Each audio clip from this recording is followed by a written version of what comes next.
Yeah. So, I mean, the first thing I'm doing is I'm looking at my next, 6 weeks worth of content. And not that I'm going to get out every single post for the next 6 weeks. That doesn't happen. But I do look at my edutainment or creative videos for the next 6 weeks. So I'm looking at like, all right, if it's 6 weeks from now, do I have all six slots filled up with concepts that I can turn into a script? Certainly this week's done, next week's done, the following week's probably in production.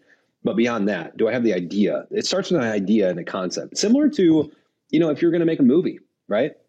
You'd say, I need a plot. I need something to go off of. Like, I need a premise. Like, where does it take place? Is it World War II? Is it right now? Is it in the future? What's the storyline? What's the plot kind of going to be centered around?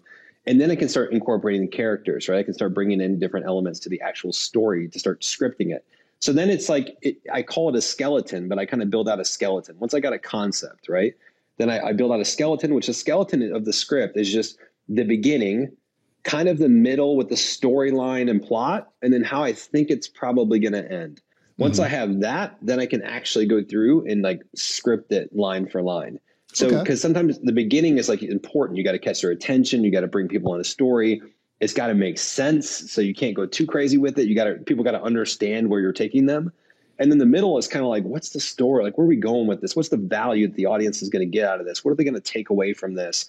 And then the ending is kind of like, where do I see this going? And sometimes the ending changes. There's a twist or something I didn't see coming when I first started scripting it that I saw towards the end of it. So that's kind of how I set it up. Thanks for watching Mark Savant Media. Here we're going to help you create a better content in less time and turn that attention into income. If you love this video, you're going to love these videos here. Click the one. Me and my team specially selected this just for you. Click the link. Check out the video. I'll catch you here next time on Mark Savant Media. Peace.